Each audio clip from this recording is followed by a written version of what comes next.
It all kicked off at a yard sale just a couple of blocks from my place. You know the kind. An old fella surrounded by a lifetime of dusty treasures, clocks that had stopped ticking, mirrors with faded reflections, typewriters with missing keys. But something else caught my eye, tucked away behind a stack of old records. It was a radio, an old one, with a rich dark wood casing and a dial that glowed a soft, buttery yellow. It had this strange, faint smell, like the air after a thunderstorm. Ozone. I pointed at it. "How much for this?" I asked. The old man looked up and a slow smile spread across his wrinkled face. It wasn't a normal, friendly smile. It was knowing. He leaned in a little as if sharing a secret. "For you, it's a gift." He paused, his eyes twinkling.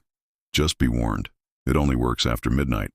I chuckled, thinking it was just a quirky sales pitch. A free vintage radio with a built-in ghost story. "I'll take it." I thanked him, picked it up and headed home, completely oblivious. I thought he was joking.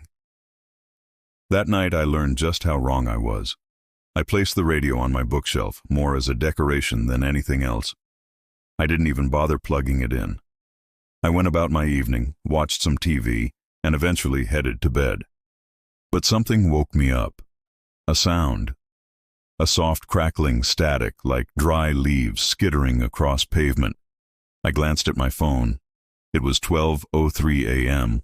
The static was coming from the bookshelf, from the radio, the one that wasn't plugged in.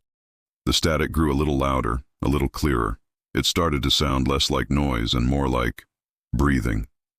A slow, raspy breath coming through the speaker, and then a voice.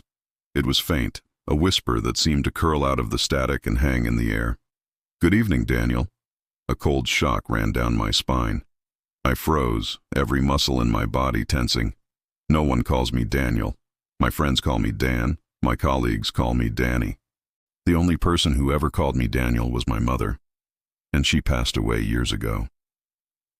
I stared at the radio, its yellow dial casting a sickly glow in the dark room. It couldn't be real. I was dreaming. I had to be. I squeezed my eyes shut, willing myself to wake up properly, but the silence that followed was even more terrifying than the voice. The next night I was a wreck. I couldn't get the voice out of my head. Part of me screamed to throw the radio out, to smash it, to get it as far away from me as possible. But another part, a curious, reckless part, needed to know more. Was it just a freak occurrence? A vivid dream? So, against all my better judgment, I left the radio on the shelf. I made myself a coffee, my hands shaking slightly, and sat on the couch, pretending to read a book while I watched the clock. 11:58. My heart hammered against my ribs. 11:59. The room felt colder. 12. Silence. And then, at 12:01, the static returned. That familiar, breathy crackle filled the room. And then, the voice, clearer this time, closer. "You're sitting on the couch again, drinking coffee, alone." I dropped my mug. Hot coffee splashed across the floor, but I didn't feel it. I couldn't move. My eyes were locked on the radio. It was describing me, in real time. How? How could it know? I frantically looked around the room, searching for a hidden camera, a microphone, anything. There was nothing. Just me, my furniture, and that old wooden box, humming softly on the shelf as if it were watching me. The logical part of my brain was short-circuiting. This was impossible. Radios receive signals. They don't observe. They don't speak to you. They don't know your name. Panic set in. I had to stop it. I lunged for the wall, yanking the power cord from the socket. But the radio hadn't been plugged in. I scrambled over to the bookshelf and fumbled with the back of the device, trying to find a battery compartment. There wasn't one. It was just a solid block of wood and wires. And through my frantic search, the static never wavered. The voice returned, laced with a chilling amusement. "You can't turn me off, Daniel." I backed away, stumbling over my coffee table. My mind was racing, trying to find an explanation, any explanation. A prank? A hallucination? But the voice was so real. It started talking again, but this time it wasn't about what I was doing. It was about what I was going to do. You'll look out the window in 3, 2. I fought it. I swear, I fought it. I squeezed my eyes shut, trying to break the spell, but it was like my own body was betraying me. It was an invisible string, pulling my head, forcing my gaze toward the large window that overlooked the street. 1. My eyes snapped open. I was staring out into the night. The street below was empty, bathed in the orange glow of the streetlights. Nothing was there.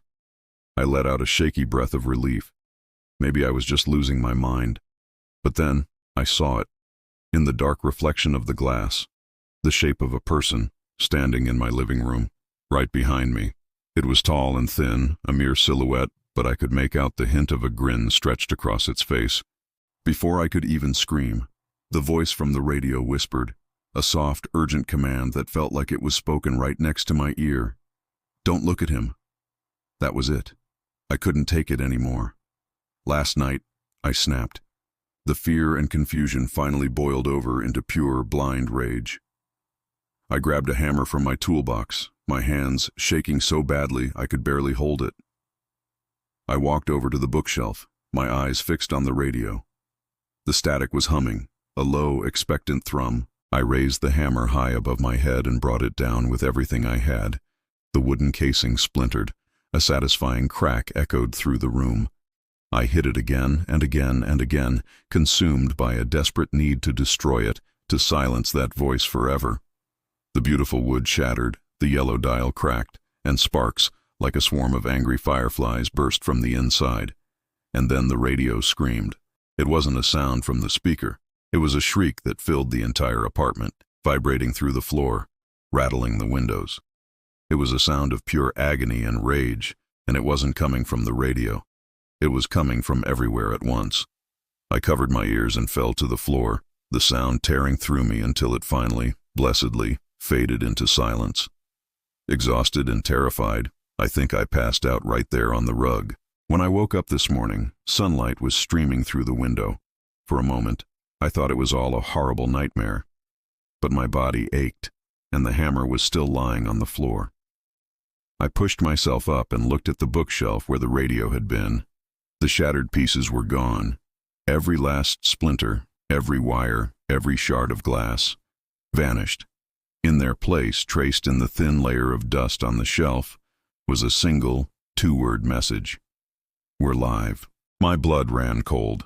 I stumbled through my apartment, checking every room. Everything seemed normal, until I looked at the clock on my kitchen stove. It read 12 on. I pulled out my phone. 12 on. The grandfather clock in the hall. 12 on. Every single clock in my house, digital and analog, is frozen at midnight. And every night my phone resets itself to that same time. It's quiet now, most of the time. But sometimes, when the house settles and the world outside goes silent, I hear it. The faint, familiar crackle of static. It's not coming from one place anymore. It's everywhere. In the walls, in the air. And then, the voice returns.